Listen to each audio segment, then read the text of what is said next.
Oi. Este podcast é uma produção da Rádio Guarda-Chuva. Jornalismo para quem gosta de ouvir. O episódio de hoje vai ser um pouco diferente do que você está acostumado. Vai ser um pouco mais simples. Nele eu vou te contar uma história. Uma história que percorre boa parte da vida de um homem chamado Thiago André. Bom, eu sou Thiago André e agora eu tô pensando numa nova apresentação, né?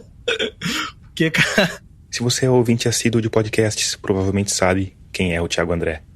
Mas mesmo assim, eu não vou falar muito sobre isso para não dar spoilers para quem não sabe.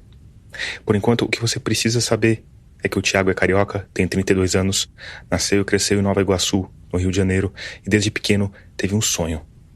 Não um grande sonho, mas um sonho. Uma coisa que eu preciso com todas as minhas forças, mas era um plano, era uma meta, né? O sonho em questão? Entrar pra Marinha do Brasil. E da onde que vinha esse sonho, assim? Eu tenho um tio que ele é militar da Marinha. Minha família é uma família de professores, aí você já tira por aí, né? Minha mãe é professora, minha tia é professora. E nessa realidade, o tio da Marinha era a pessoa mais bem-sucedida da família. Pelo menos financeiramente. Todo mundo da minha família morava em casa, ele morava em apartamento. Meus primos tinham Super Nintendo e, nunca tive videogame na vida. Além de tudo, meu tio também tinha um Opala, que também era...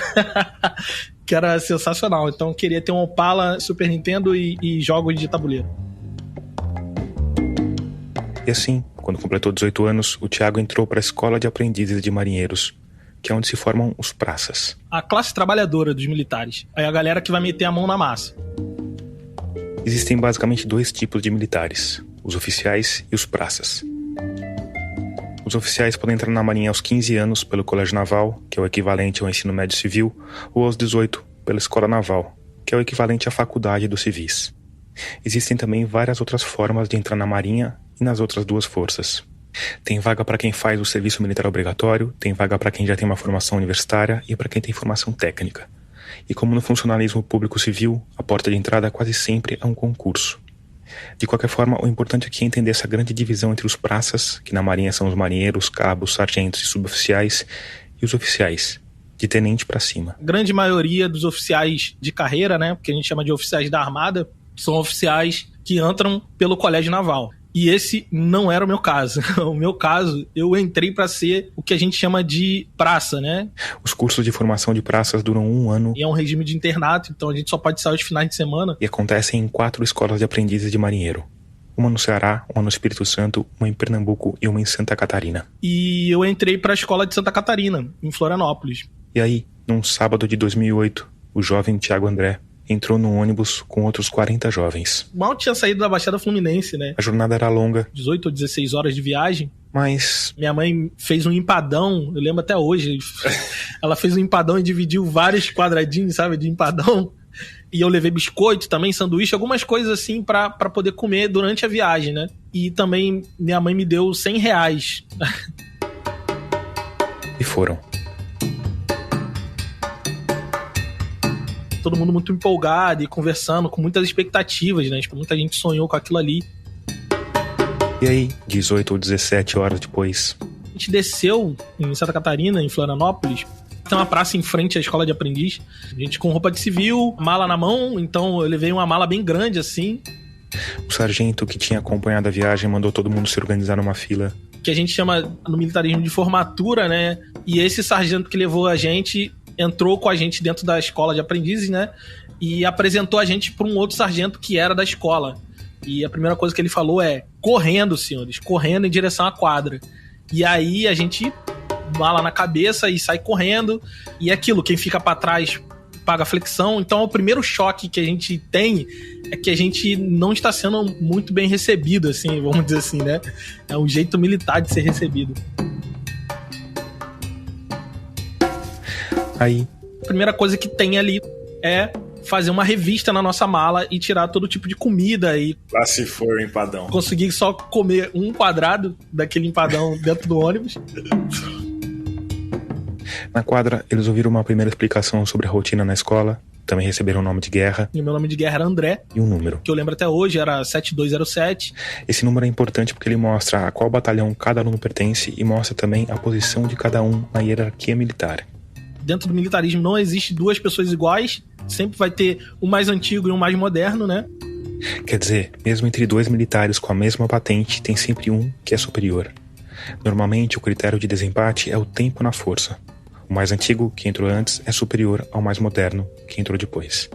No caso dos aprendizes de marinheiro, como os 350 alunos de cada escola entraram praticamente juntos, o critério de desempate é a classificação no concurso. E aí, aos poucos, foi subindo para alojamento, para conhecer onde seria o beliche, seu armário. Aí os alunos também receberam a ordem de colocar todos uma mesma roupa. Porque até a gente receber o uniforme, ia demorar um pouquinho. Então, para não ficar todo mundo com uma roupa civil, a gente precisava estar com tênis branco, meia branca, short azul e camiseta branca. Depois, almoço. Não qualquer almoço, mas o primeiro almoço militar. Foi um arroz carreteiro, eu não vou esquecer nunca, porque tava horrível. E o cheiro era muito ruim. E todas as vezes que teve arroz carreteiro no cardápio durante o ano, eu não comi. Aí, do almoço até o momento que eu deitei no beliche, eu não me lembro muito bem o que aconteceu, porque as coisas vão acontecendo, você só tá indo meio que no clima ali. Alguém apita, alguém grita, vai pra lá, corre pra cá, e você só faz tudo no automático, você não tá muito pensando nas coisas. E isso é proposital, é claro. É justamente você tá sendo preparado pra vida militar, e a vida militar é isso. É corra pra lá, desce essa escada, sobe essa escada, faça isso, faça aquilo, e você cumprir sem pensar muito, né? Essa é a essência do militarismo. Então, essa coisa de que na vida civil, de você ponderar e você falar, pô, não, isso eu acho que não tá certo e tal. Você chega assim lá, o cara fala pra você, flexão 2, 15 flexões, aí você fica meio que olhando pra cara dele, calma aí, você tá realmente fazendo isso? E aí o cara grita até você fazer, e vai aumentando o número de flexões que você precisa fazer, né? De 15 vai pra 20, 25, aí você cai no chão. Aí você começa já a ser condicionado a obedecer. Ô Thiago, se o cara não consegue fazer flexão, acontece o que com ele? Porque não é todo mundo que consegue fazer flexão, certo? Ou fazer 12 flexões, 15 flexões. Ele vai fazer... Faz aquela Bolsonaro só com a cabeça, assim? Pode fazer também, né? Que a gente fala de pagar a flexão de estudante, que é a meia flexão. Mas, teoricamente, você vai conseguir pelo fato de que quando você entra, você faz testes físicos, né? E você fazia as 10 flexões? Fazia as 10. Hoje em dia acho que eu não faço mais não, mas mas na época eu fazia assim. Aí, no fim do dia, os 350 moleques desorientados, cansados e assustados foram mandados para alojamento. Primeira vez que eu vi um quadriliche na vida, então era uma cama de 4 lugares. E era dividida, se separado, uma cama que ficava do lado da outra. A única coisa que separava do cara que tava do seu lado era uma ripa de madeira. O Thiago deitou ali. E, cara, eu fiquei pensando, foi a primeira vez que eu pensei, o que eu tô fazendo aqui? Foi ali naquele momento. E enquanto pensava naquilo tudo, enquanto refletia sobre as próprias escolhas, temia pelo próprio futuro na carreira militar, eu conseguia ouvir o choro do cara que tava do meu lado. O cara tava meio que, sabe, fungando assim, meio que chorando e tal. Segurando o choro, tá ligado? Pra ninguém ouvir. Mas eu tava muito perto dele, dava pra ouvir.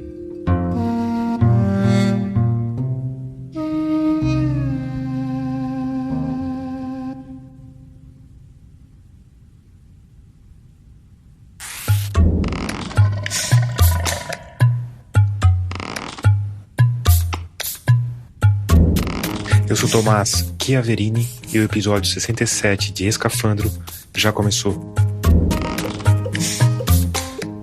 Nele eu vou contar sobre a vida secreta do marinheiro Thiago André.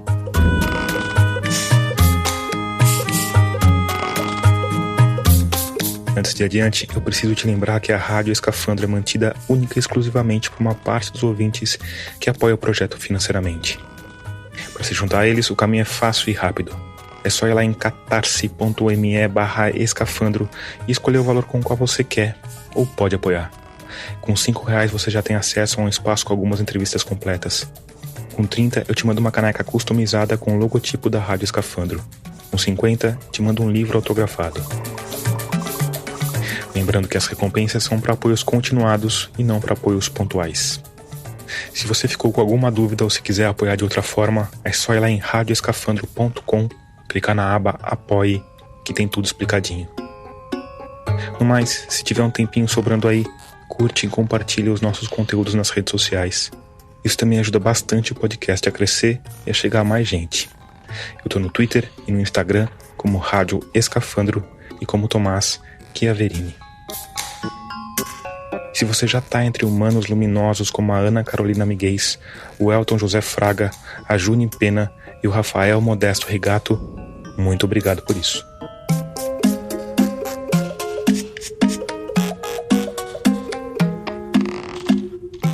Apesar do desconforto, da apreensão, das dúvidas, o Thiago André sobreviveu àquela primeira noite e foi adiante no curso. Ele me contou que as 2 primeiras semanas foram meio que um repeteco daquele primeiro dia. Basicamente você aprende a fazer ordem unida, né? A marchar, ficar em posição de sentido, em posição de descansar. Saber o que é um sargento, o que é um suboficial. Vai te ensinar a como responder um superior hierárquico, é sim senhor, é não senhor. E outras coisas que a gente nem imagina. Como entrar numa sala. Permissão pra entrar, permissão pra se retirar, permissão pra falar. Ou que nenhum aluno anda sozinho. Tem que estar andando sempre pelo menos com mais uma pessoa. Que nenhum aluno pode andar no pátio. Todo aluno corre, então o tempo todo você tá sempre pelo menos trotando ali. E durante todo esse processo, nessas 2 primeiras semanas, a gente só podia se deslocar dentro da escola em pelotão. O objetivo disso tudo, de novo, é mudar a sintonia mental daqueles humanos que se dispuseram a viver nessa casta à parte. Simbolicamente, matar o seu eu civil para que ele comece a pensar e agir como um militar age, né? E sendo parte de um grupo, né? Essa coisa de só se deslocar em grupo, eu acho que tem a ver com isso também, né? Exatamente. Dissolver a sua individualidade, se não é mais o Thiago, se é o número tal do pelotão tal, né? Exatamente. E aí, depois dessas 2 semanas iniciais, o que vai acontecer é uma rotina extremamente chata e... Começava antes do sol raiar. Tocava às 5 horas da manhã, a gente formava todo mundo no pátio. O encarregado passava a ordem do dia. E aí a gente ia pro café, de pelotão em pelotão, e depois do café a gente ia pra aula. Aí, aula até a hora do almoço, almoçava, mais aula até as 17 horas. Tinha um horário de banho ali, voltava às 18 pro jantar, jantava. Depois do jantar, estudo obrigatório, até às 9h30, se eu não me engano. Depois, ceia. Um pão com café, com leite, essas coisas. E dali pro alojamento, e geralmente eu já estava morto de cansado, já dormia, e aí no outro dia tudo igual, até acabar a semana. O Thiago André passou 1 ano nessa rotina. As aulas eram as matérias de sempre, matemática, português, física, química, tudo sempre voltado para a atividade de marinheiro. Além disso, claro, tinha também as matérias militares. Legislação militar, história naval, armamento, aula de tiro.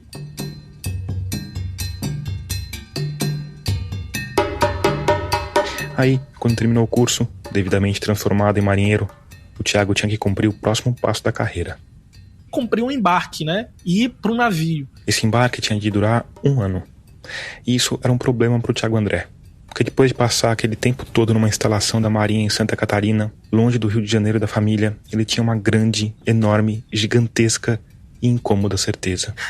Servir no navio era uma vida meio complicada, assim, era uma vida de muita abnegação, porque viajava muito, ficava muito tempo fora de casa, longe da família, e era uma coisa que eu não estava disposto a fazer. Obviamente já estava desde o início aí sinalizado que eu escolhi a profissão totalmente errada, né? Mas tinha algumas exceções. Tem alguns quartéis da Marinha que contam como se fosse um embarque. É o que eles chamam de embarque de chão. A mira do Thiago era a escola de submarinistas. E não só era devidamente bem firmezinha no chão, como ficava em Niterói, no Rio de Janeiro. Então eu estudei muito, estudei tudo que eu precisava estudar para conseguir ir para um desses quartéis, para não ter que ir para um navio. Além de estudar, ele usou de outras artimanhas. No alojamento ali, meio que falar mal, pô, mano, eu tenho um conhecido lá que tá servindo na Força Submarina, falaram que é uma merda aquele lugar. E aí tu vai fazendo a engenharia social para tentar distanciar as pessoas de lá, né? Porque teve alguns colegas que foram pra Força de Submarino que embarcaram no submarino, né? E aí, cara, aí além de ficar longe, você fica embaixo d'água. Uma lata. Exatamente. Mas só que eu sabia que a probabilidade de você ir pro submarino era menor. Então, eu comecei a jogar isso na mente da galera, né? Assim, caraca, Deus me livre, meu irmão. Ir parar dentro de uma lata, embaixo d'água, se der ruim, não tem como, pô. Já morre o caramba. Já fiquei jogando esse terror, né?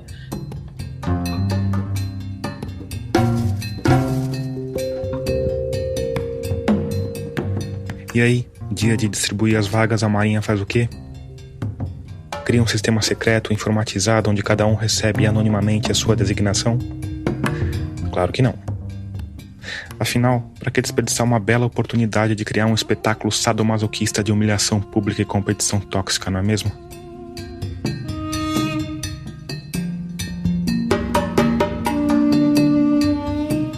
Eles botam a gente na quadra, né, na arquibancada da quadra, põe um quadro enorme com todas as vagas e começa. Depois da formatura, aquele elemento definidor de hierarquia pela modernidade muda. Passa a ser a classificação final no curso. O primeiro colocado da turma é o que tem a posição hierárquica mais alta e pode escolher primeiro. 01, você quer ir pra onde? Aí o cara escolhe. Quero ir pra tal lugar, aí risca a vaga. 02, quer ir pra onde? Quero ir pra tal lugar, risca a vaga, e assim por diante. E você fica lá de olho na sua vaga, esperando que ela não seja arriscada antes de chegar a sua vez, é isso? Exatamente. E... cruzado ali. Eu era o 47º, então tinha 46 pessoas na minha frente pra escolher. Tinha 10 vagas apenas pra força de submarino. No fim, o Thiago conseguiu, mas foi apertado. Quando ele escolheu, tinha mais 3 vagas só. E ele foi. Passei um ano lá. O trabalho não era dos melhores. Era limpar e tirar lixo, essas coisas de força de trabalho, mas era muito bom, assim. Aquela rotina de não poder respirar sem se preocupar com a hierarquia típica dos cursos de formação não existia no trabalho. A comida era melhor, ele estava perto da família e, por último, mas não menos importante, tinha uma bela academia com vista para a Baía de Guanabara. E aí, todos aqueles pensamentos que eu tinha de tipo, cara, eu vou embora, eu não quero, talvez eu não sei se isso seja para mim, tudo isso dissipou vendo a Baía de Guanabara enquanto eu corria na esteira, ouvindo uma música dessas eletrônicas de academia, e eu vi que a vida poderia ser boa na Marinha. Aí, depois desse primeiro ano, o Thiago foi lotado no Hospital Naval Marcelo Dias. No Meier, no Rio de Janeiro. Foi outro bom ano. E aí, a minha experiência... Me deixou a faxina. Ela foi boa, assim. Passou a trabalhar na distribuição de medicamentos. Pude comprar meu primeiro videogame com vários CD pirata. E foi só alegria, era só felicidade. Opala não, né? Não, o Opala já tinha desistido do Opala. Falei, descobri que gastava muita gasolina.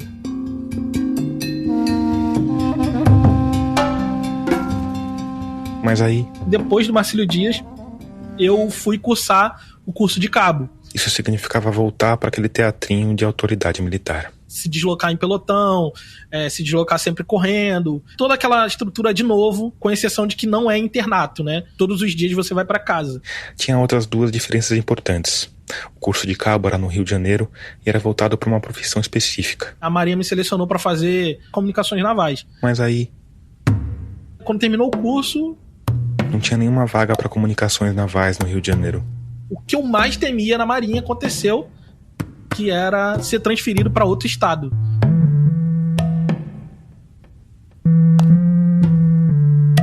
Diante das poucas opções, o Thiago escolheu ir para Rio Grande.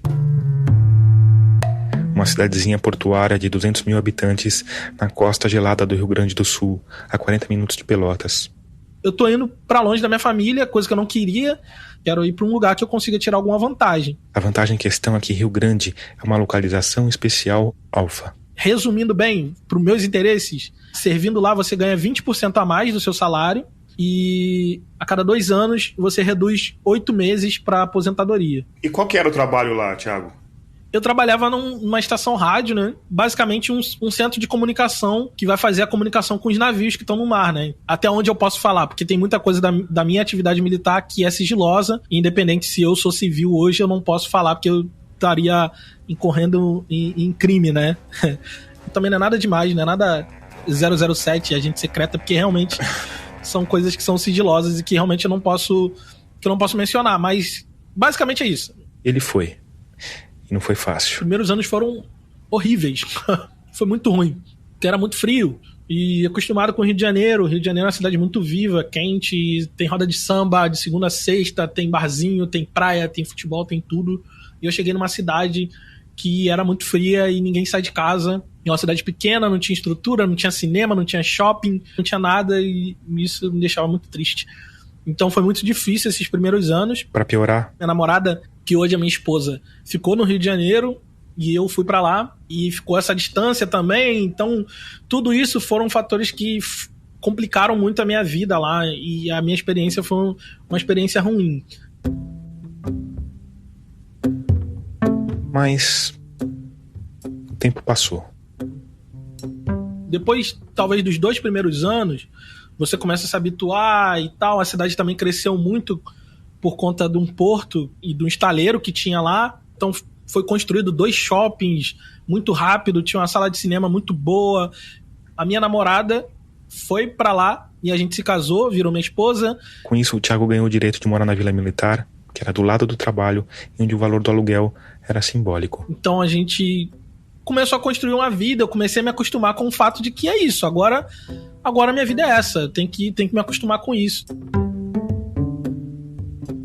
E ao mesmo tempo em que se acostumava com essa nova realidade, o Thiago começou a perceber que tinha chegado a hora de ir atrás de um outro sonho antigo: cursar uma faculdade. E aí fiz o Enem e passei. E fui fazer História na Universidade Federal de Pelotas. Pelotas é a cidade vizinha. Então, todos os dias eu saía do trabalho 4h30, mais ou menos. Chegava em casa 4h40, tomava um banho, comia um sanduíche. 5h15, mais ou menos, eu saía para ir para a graduação.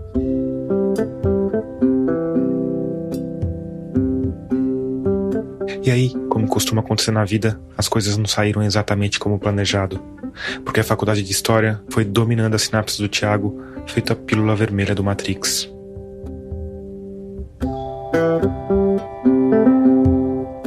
Até então, as pessoas que eu conheci fora da minha realidade, aquela realidade que eu deixei lá na Baixada Fluminense, foram as pessoas que eu conheci na Marinha. Pessoas que tinham origem parecida com a minha e que via nisso, nesse lugar que a gente ocupava, como o ápice, como o topo. O topo da vida é ali. Na faculdade, isso mudou. A universidade em Pelotas não tinha só gaúcho, tinha gente de todos os lugares, de todos os estados, de todas as classes sociais. E o contato com essas pessoas, nesse momento também político, onde a gente começa a refletir um pouco mais, enquanto Brasil, sobre direita e esquerda. Ele entrou na faculdade de História em 2014, logo depois das convulsões de 2013, que em linhas bem tortas trouxeram a gente até o momento político atual. Eu tô, nesse momento da história, eu sou um militar dentro da universidade, no Instituto de Ciências Humanas de uma federal. E aí, o lance todo é o conflito que começa a acontecer aí, porque eu já me considerava uma pessoa mais à esquerda, assim. Mas isso não era uma questão até então. Pelo menos nos círculos que eu participava, lá em Nova Iguaçu, lá em Ausch, da onde eu venho, porra, ninguém queria saber se você é de esquerda ou de direita. Ninguém questionava nada disso. Mas aí veio o conflito. Eu saía da universidade por volta de 10 horas, chegava em casa às 11h30 da noite, assim, feliz, realizado, empolgado com tudo que eu tava fazendo. No outro dia de manhã eu ia pra Marinha e eu trabalhava na caixa de comentários do G1, pô. Aquilo lá era um pesadelo, pô. As pessoas falando os absurdos mais absurdos que você possa imaginar nesse momento político, né? As pessoas começam a externar esses absurdos. E aí, cara, eu começo a viver nesses dois mundos. É aí que começa o conflito. Eu estava naquele momento vivendo em dois mundos.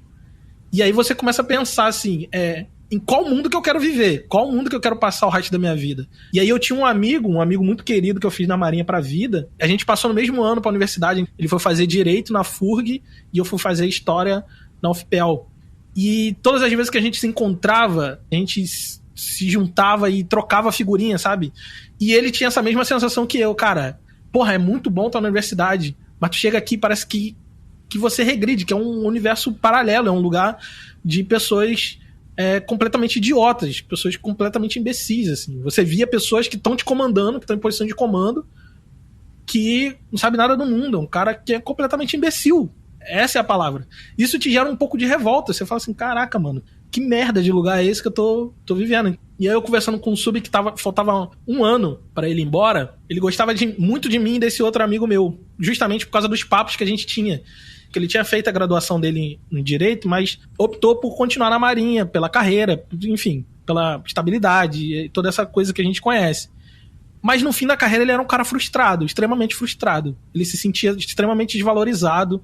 Ele achava que o tanto de conhecimento que ele tinha acumulado ao longo da vida e aquilo que ele aprendeu dentro do direito e os cursos que ele fez não tinha utilidade dentro da Marinha, né? E ele achava que ele recebia um salário muito aquém da capacidade intelectual que ele tinha. Mas ele era um cara extremamente frustrado, tomava remédio controlado e fumava um cigarro atrás do outro. E ele olhava pra mim e pra um amigo como o passado dele. E quase sempre que os três se encontravam, o suboficial repetia a mesma coisa. que o Thiago e o amigo dele tinham de dar o fora dali de qualquer jeito. E o Thiago olhava para o superior em fim de carreira, ouvia o que ele estava dizendo e não conseguia deixar de achar que ele estava certo. Tipo, se eu ficar, é isso. Esse é meu futuro. É ser um cara frustrado. Ser extremamente triste. Claro que a ideia de jogar fora uma carreira militar pro povo de origem humilde que formava o contingente dos praças era completamente maluca. Então o Thiago continuou, dando expediente, fazendo fluir as mensagens dos navios costa brasileira fora. Mas ao mesmo tempo, o comportamento dele não era exatamente o mesmo. Inocente que eu era, eu assumi uma posição mais aberta de defender minhas ideias. O que poderia acontecer? Nada demais poderia acontecer. Eu sempre vivi na Marinha um ambiente cordial, na medida do possível. Então eu e esse amigo, a gente já ficou sendo conhecido como os esquerdistas do lugar, né? E eu brincava com isso, eu zoava e tal. Mas fingir que o conflito não existe não solucionou o conflito. E sabe o que acontece com conflitos não solucionados? Eles escalonam. Primeiro veio outra movimentação, que pro Thiago André era a pior das movimentações, principalmente porque ela aconteceu quando faltava só um semestre para ele terminar a faculdade de História. Eu fui designado para servir num navio. O navio ficava em Rio Grande? Ficava também. Em Rio Grande. Era um navio branco. Navio branco quer dizer o quê? Que ele não tem armas? Não é um navio de guerra, né? É um navio hidrográfico. A gente trabalhava fazendo manutenção de boias meteorológicas e tal na costa. Entendi. E aí eu fiquei um ano nesse navio, né? Um pouco mais de um ano. Continuei fazendo a graduação, como dava. Quando tinha viagem, eu pegava alguém que tava no chão e perguntava, pô, tu não quer fazer uma viagem? Porque o cara ganha um cascalhozinho a mais e pontua em pontuações internas, assim, pra gratificações, né?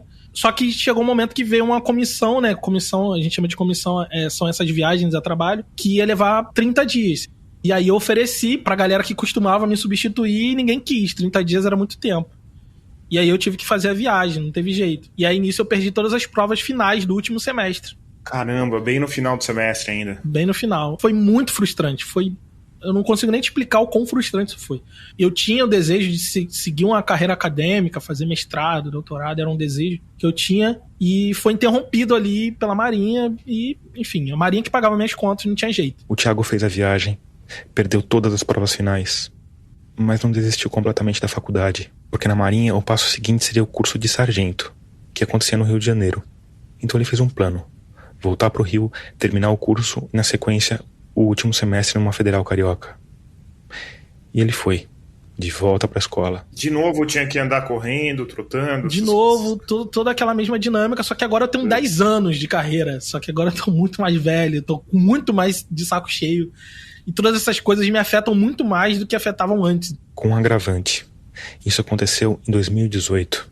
É o ano da eleição de Bolsonaro, né? E aí aquilo, os meus amigos de turma sabiam que eu era de esquerda. Só que agora o ambiente já não estava tão tranquilo. Porque a gente estava vendo um cara que tinha grande chance de ser presidente, que era abertamente a favor de golpe de Estado, de ditadura, de tortura. E é assim, complicado de você estudar história, porque você sabe como as coisas se desenrolam. E eu comecei a ficar realmente com medo. Medo real da coisa desandar. E eu tô ali dentro e as pessoas sabem quem eu sou. Sabem quais posições que eu tenho. E no momento que esse pirão desandar, eu vou estar na mira. E as coisas mudaram no dia a dia do trabalho, nas relações com as pessoas? Você sentia que tinha uma animosidade maior, assim, com a perspectiva do Bolsonaro chegar no poder e depois ele de fato chegando? O que eu percebi é que o meu curso de sargento ele foi muito mais ideológico no sentido militar. Ideologia militar. A gente viveu muito mais coisas relacionadas a nacionalismo, patriotismo, essas coisas assim. Os símbolos nacionais eram o tempo todo massificados assim na nossa cabeça. O Thiago me falou que essas mudanças estavam inclusive na paisagem do Centro de Instruções Almirante Alexandrino, a mesma instituição em que ele tinha feito o curso de cabo. Tinha várias placas assim, do que eles chamam da Rosa da Virtude, que a Rosa da Virtude ele tem algumas virtudes ali, coragem, patriotismo, enfim. Você vê que não funcionou, porque eu não lembro na maioria das virtudes ali. Mas isso é porque você é um desvirtuado comunista, né? Se você tivesse um coração puro, exatamente, você se lembraria. Porque eu, tipo assim, simplesmente estava cagando para aquilo ali. A Rosa das Virtudes tem o mesmo desenho da Rosa dos Ventos, aquela indicação dos pontos cardeais que tem no cantinho de todo o mapa. Mas em vez das direções, tem uma série de virtudes que um marinheiro deve perseguir. honra, lealdade, iniciativa, cooperação, espírito de sacrifício, zelo, coragem, ordem, fidelidade, fogo sagrado, tenacidade, decisão, abnegação, espírito militar, disciplina e patriotismo. O tempo todo você tá sendo bombardeado por aquilo. Tinha a música da semana, que era alguma canção militar. Músicas que eu nunca aprendi antes, eu aprendi naquele ano ali, e tinha que cantar, tinha que passar marchando e cantando, e então isso foi muito mais exacerbado durante esse ano de 2018, sabe? Além disso, a gente já ouvia, principalmente entre os oficiais, eu ouvia entre um e outro assim, falando, porra, quando o Bolsonaro vir, essa merda acaba, vai dar um jeito nisso. Então tinha essa expectativa de um Bolsonaro, como presidente, fazer um revival do 64. E isso aí, porra, tá documentado em tudo quanto é rede social aí de militar aí, dos meus colegas e tal. O Thiago me falou de um dia específico que é o exemplo máximo desse acirramento de ânimos. Foi logo depois da definição do segundo turno entre Fernando Haddad e Jair Bolsonaro. Eu tava chegando no alojamento, tava eu e mais um colega. Obviamente a maioria das pessoas votaram no Bolsonaro. As pessoas sabiam que eu não ia votar no Bolsonaro. E aí eu chegando, aí tava rolando um papo meio merda, assim, xenofóbico, típico dessa galera, falando que o Bolsonaro só não ganhou no primeiro turno porque esses paraíba aí votaram no Haddad. Gente burra, não sei o quê. E tem muito nordestino na Marinha, muito mesmo. E, inclusive, eu tava com um amigo que é nordestino e votou no Bolsonaro. E aí eu comentei com ele, eu falei, pô, cara, aí, ó, essas merda aí que eu fico puto, tá vendo? E ele, pô, é mesmo, né, cara? Pô, que vacilo, não sei o quê. Aí vinha um colega atrás, ouvindo essa conversa, ele falou assim... Eu tô doido pro Bolsonaro ser presidente logo pra gente merda igual você desaparecer. Aqui eu acho importante você saber que o Thiago André é um homem negro. Mano, aquilo ali pra mim, eu gelei, minha espinha... Eu olhei pra trás e não era uma pessoa que eu tinha problema. Uma pessoa que eu vivia, tinha um convívio cordial, sabe? Mas ele se sentiu ali naquele momento encorajado pra falar uma parada dessa, que eu não sei se ele tem noção do peso disso, mas aí, como eu disse, né? Se você sabe o mínimo de história do Brasil, você ouve uma coisa dessa, você gela. Desaparecer, ele falou. Ele falou desaparecer. Gente como você desaparecer. Aquela frase, eu não vejo a hora de gente como você desaparecer, acendeu todos os alarmes na cabeça de quase historiador do Thiago André. O golpe de 64 não foi uma unanimidade, principalmente entre os praças que tinham naquela época uma consciência de classe, sabiam que eram classe trabalhadora. Então, principalmente as praças na Marinha, elas eram pró-Jango, né? Então, essa galera, muitos deles desapareceram, muitos deles foram exonerados, e a gente não sabe muito bem, justamente porque eles eram militares, você não sabe muito bem onde foi parar, o que foi feito, o que aconteceu. E assim como os praças da década de 1960, o Thiago estava totalmente exposto no campo inimigo. Eu tô dentro do quartel. As pessoas não vão chegar na minha casa e parar. Não, eu já estou lá. Pode ser que um dia eu não volte. Era esse meu pensamento. E eu tive essa conversa com a minha esposa. Eu falei, olha, eu não sei o que vai ser do Brasil. Diante dessa incerteza, o Thiago resolveu tomar uma atitude drástica. Ir embora da cidade que ele amava, onde tinha crescido e vivido a maior parte do tempo. Deixar o Rio de Janeiro para trás. Você tá comigo nessa, a gente volta pra Rio Grande e, se for o caso... Eu não falei isso nem pro resto da minha família. Eu tô falando isso aqui agora, a primeira vez que eu falo isso. Era só eu e minha esposa, só a gente sabia disso. Desse plano que a gente tinha de voltar pra lá. Era uma medida de precaução.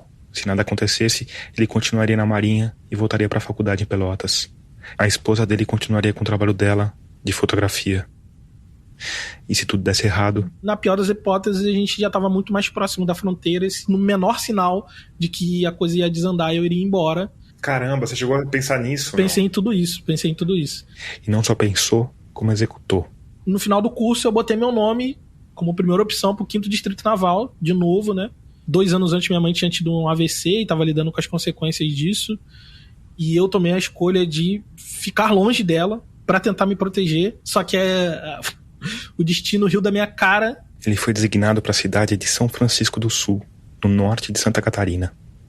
Ali, ele tinha o pior dos 2 mundos. Estava longe do Rio de Janeiro e longe de qualquer fronteira.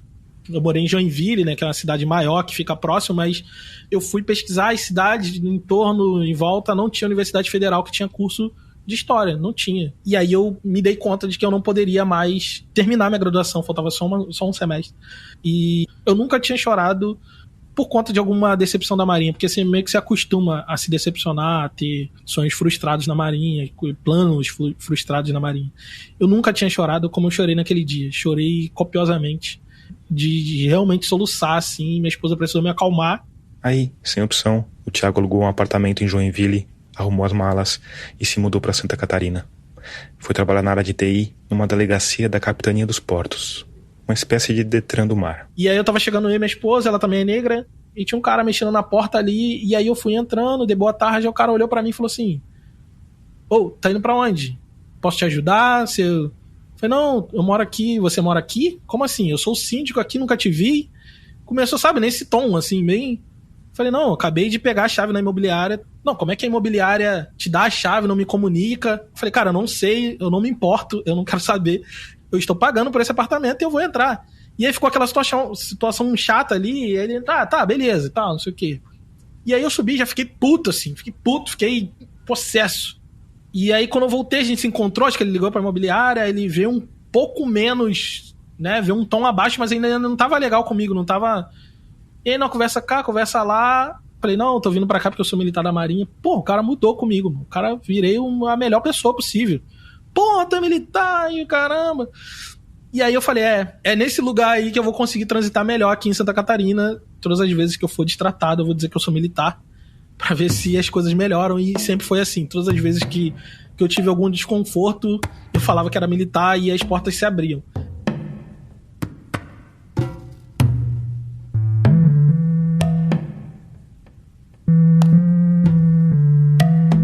E aí, o que faz o jovem brasileiro quando todas as perspectivas minguam, quando o mundo parece desmoronar ao redor, quando o silêncio é a defesa que resta? Ele cria um podcast, caro ouvinte. Ele cria um podcast. E aí eu criei o História Preta, é um podcast narrativo que fala sobre a história da população negra. E eu criei o História Preta para isso, para poder ter uma válvula de escape, porque a partir desse momento eu não teria mais um lugar onde eu consiga ser eu. Eu ia viver 100% pra Marinha. Eu não tinha mais a universidade, não tinha mais os amigos que eu fiz, eu não tinha mais, sabe, a galera que pensava como eu pensava. O primeiro episódio foi... Quando que foi pro ar? Foi em janeiro de 2019. É o Invisível Gaúcho Negro, que eu falo sobre a minha experiência pessoal de chegar no Rio Grande do Sul e descobrir que tem bastante negros lá e que a cultura negra é bem forte. O ano era 2012. Por motivos de trabalho, fui transferido do Rio de Janeiro para a cidade de Rio Grande, no Rio Grande do Sul. Rio Grande é um pequeno município localizado no litoral sul gaúcho e tem pouco mais de 200 mil habitantes. Pouca gente, na visão do Thiago, de 2012... Nesse começo, o Thiago não tinha grandes pretensões com o podcast. Achava que o História Preta teria um alcance pequeno. Era uma coisa pra mim, era uma coisa interna, era uma coisa pra lidar com as minhas frustrações, com as coisas que eu não tava sabendo lidar naquele momento. Eu tava muito frustrado, muito triste, e eu precisava de ter o meu momento, esse momento onde eu não sou da Marinha. Mas aí... Surpreendentemente, algumas pessoas além dos meus amigos gostaram, e a coisa foi crescendo e tudo mais. E isso me preocupava um pouco, né, porque ao mesmo tempo eu queria ver o História Preta crescer, eu também tinha um perigo de que ele tá crescendo, então era um sentimento conflitante. Você vivia uma vida dupla e você tinha um sentimento dúbio também sobre aquilo, cresceu ou não. Isso, porque eu ficava assim, cara, o História Preta tá crescendo, ainda bem. Aí depois eu pensava, pô, cara, a História Preta tá crescendo, se alguém ouvir, se chegar, cara, treta. Então eu tipo assim, eu nunca falei pra ninguém, foi se formando a comunidade das pessoas que ouviam História Preta, e eu tomei a postura de nunca falar sobre o meu trabalho. Ao mesmo tempo, na Marinha... Ninguém que trabalha comigo pode saber que eu sou uma pessoa de esquerda, que eu sou um comunistinha de merda. Ninguém pode saber disso. Porque eu não posso fazer o História Preta. É vedado aos militares da ativa ter opiniões políticas. A punição nesses casos é administrativa. No máximo chegaria a 10 dias numa prisão da Marinha. Mas o problema é que se isso acontecesse, ele teria de parar com o podcast se não quisesse que as consequências escalonassem. E pode ser muito elástico isso, né? A gente teve general no palanque do presidente da República. Mas eu acho que no seu caso talvez fosse um pouco diferente do caso do Pazuello. Exatamente. Talvez a boa vontade não fosse tão grande. Exatamente. Né?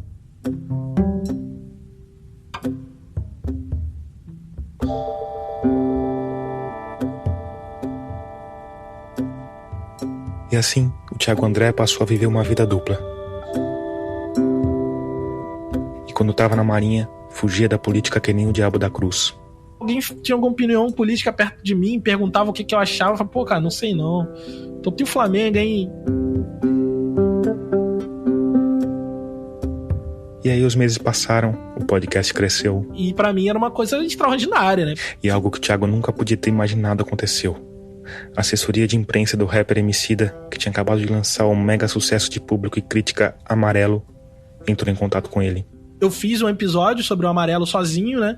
E ele ouviu, gostou, curtiu e achou que seria interessante efetivamente participar do História Preta. E eu falei, tá maluco, nem nos meus melhores sonhos isso poderia acontecer. O Emicida esteve comigo desde 2009, no meu primeiro ano da Marinha, eu escutava a mixtape dele. Enfim, foi trilha sonora da minha vida. E aí... A assessoria estipulou um horário. E assim, quando o Emicida diz que quer participar do seu podcast, e ele fala assim, eu vou estar disponível dia tal, hora tal. Tá tranquilo pra você? Óbvio que tá tranquilo. Era uma quarta-feira, 2h da tarde. Zero tranquilidade. Expediente, normal na Marinha. E eu falei, claro, estarei lá, pô, tranquilo. Dá pra topar até em cana, né? Tranquilo.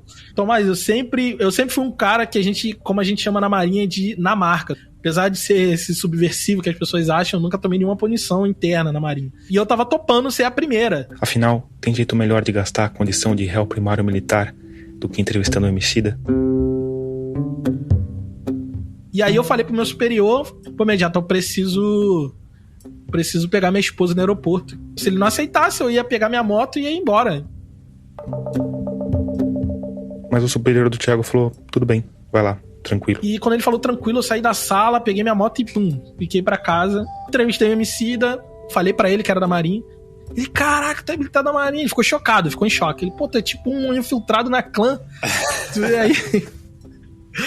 Aí meio que... No fim, a conversa fluiu e o episódio foi um sucesso. Fala, meu mano. Então, me apresentando antes de mais nada, né? Eu te conheço, mas você não me conhece. Você que pensa. Thiago. Eu poderia vir aqui fingir costume pra vocês e dizer que não fiquei 300% empolgado de receber o Emicida aqui em casa. Sim, era videoconferência, mas foi como se ele estivesse aqui, mano, na sala da minha casa. Então nem preciso dizer o quanto sou fã do seu trabalho. E pra mim é uma puta honra estar te recebendo aqui no História Preta, né? Poxa, meu parceiro, honra toda minha. Tenho acompanhado também o crescimento do podcast, tá ligado? Não consigo ouvir todos, porque eu começo a ouvir uma parada, alguém me chama, eu tenho que atender uma ligação, fazer uma chamada com não sei quem, quando vai ver eu tô nos 15 minutos ainda. A essa altura, o História Preta já fazia parte da rede B9 de podcasts, da qual, aliás, a gente também faz parte, e a repercussão foi tanta que o Mamilos, podcast mais famoso da rede, repostou o episódio no feed. O resultado? Vi um caminhão de pessoas, porque se você jogasse no Spotify lá Emicida, viria os álbuns dele e esse episódio que ele fez com a gente. E você, meu ouvinte matemático, talvez esteja perguntando que raios é um caminhão de ouvintes? Nesse caso, 15 mil ouvintes novos. O que para quem tinha uma média de 1.000 ouvintes por episódio, bom, é um caminhão mesmo. Nem todo mundo ficou, alguns saíram, e aí foi pra uma faixa de, assim, por episódio de 10, 11 mil, mais ou menos. E aí, com esse caminhão de ouvintes, aquilo que o Thiago ao mesmo tempo temia e desejava, aconteceu. O História Preta furou a bolha, e um colega da Marinha escutou. E de alguma forma, talvez pela voz, talvez por algum post nas redes sociais, reconheceu o Thiago. E ele falou, então por isso que tu é desse jeito. Que tu não esquenta a cabeça, as pessoas falam um monte de merda pra você, tu tem um plano pra sair. E até então, cara, assim, eu nunca tinha olhado pro História Preta como uma possibilidade de ser a minha rota de fuga, assim. Tipo, o fato desse cara ter te ouvido, que não deveria ter te ouvido, meio que colocou essa sementinha do mal na sua cabeça, assim, tipo, talvez eu possa viver disso? Foi, assim, porque eu comecei a pensar que talvez não ia dar pra eu segurar muito tempo. Esse segredo ia escapar. Escapou, uma pessoa ouviu. E aí chegou um momento que eu ia precisar decidir. Se eu quisesse ver o História Preta crescer mais, que é uma coisa que tá me fazendo bem, eu tô gostando de fazer, é uma coisa que tá curtindo, eu me encontrei meu lugar, encontrei meu cantinho no mundo, eu falei, cara, eu tenho que fortalecer isso. Mesmo porque viver aquela vida dupla, oscilando entre dois mundos. Num mundo onde as pessoas te valorizam pelo que você fala, e um outro mundo onde eu precisava ficar calado. Tava afetando a cabeça do Thiago. Crise de ansiedade, tive síndrome de burnout, porque o trabalho também é muito intenso. Tinha semana que eu dava 80 horas semanais de trabalho. E fazia o História Preta ainda acontecer. O História Preta é quinzenal, né? É quinzenal. Mas nessa época, assim, ele era quinzenal só no papel. Ele saía cada mês. Saía quando dava. Às vezes saía 45 dias. Mas saía. E era escutado. E as pessoas comentavam, elogiavam. Cada vez mais que eu era reconhecido pelo trabalho que eu tô desenvolvendo na História Preta, mais difícil psicologicamente ficava, porque por um lado eu era um Zé Ninguém que poderia ser humilhado por qualquer pessoa superior ali, e por outro lado, justamente por eu falar, as pessoas valorizavam o meu trabalho. Então o peso disso tudo ia aumentando até o ponto de ficar realmente insuportável, assim.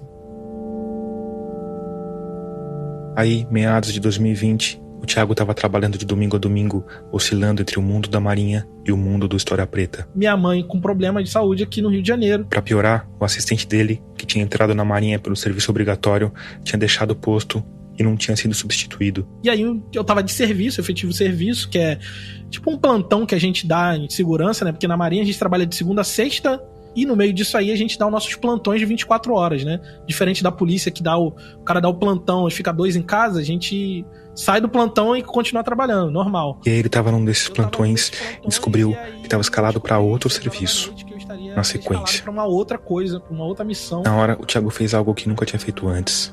Explodiu com o superior. Me estressei, falei um monte de merda lá pra um suboficial.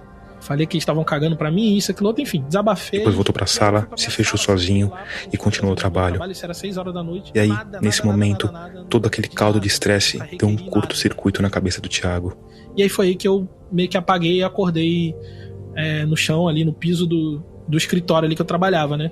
Você sabe quanto tempo você ficou apagado? Foi uma coisa rápida ou foi... Foi uma coisa rápida, foi uma coisa, sei lá, deveria, sei lá, uns 2 minutos, sei lá, 1 minuto. Tipo um desmaio, assim? É, tipo um desmaio. E eu falei, cara, eu não quero ser essa pessoa que morre numa sala dentro da Marinha, ninguém sabe, ninguém viu, e é isso, mais um número. Naquele dia ali eu falei, cara, é isso.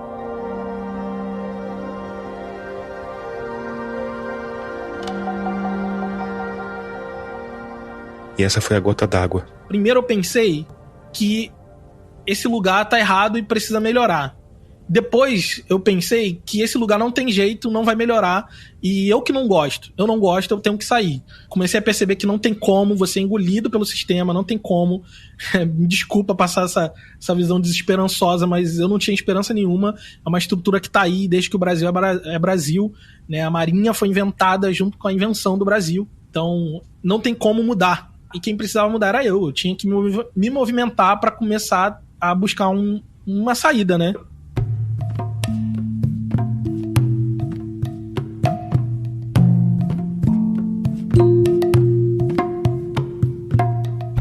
Em 2021, o Thiago André fez um requerimento para se licenciar da Marinha e cuidar da mãe doente no Rio de Janeiro. Um ano depois, pediu baixa da Marinha. Em março de 2022, o pedido foi aceito. Ele postou uma foto nas redes, vestindo pela última vez o belo uniforme branco de botões dourados e derrubando o queixo dos 10 mil ouvintes do História Preta. Depois seguiu com a vida, que agora não era mais dupla.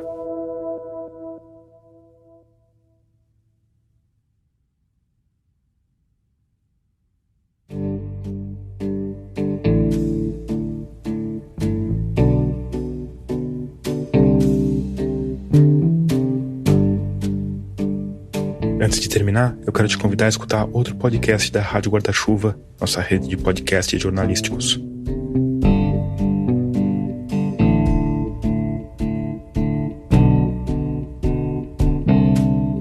É o Pauta Pública, da agência pública, que sempre traz uma conversa sobre alguma grande reportagem jornalística. Procura aí o Pauta Pública no seu tocador e escuta, que você não vai se arrepender.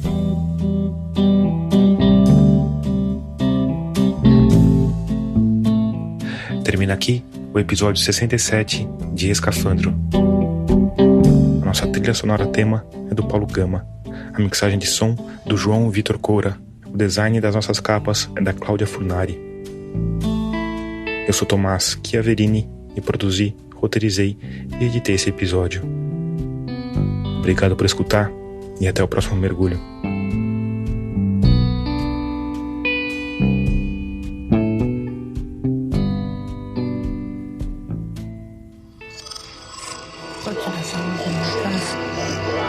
Esse podcast é apresentado por b9.com.br.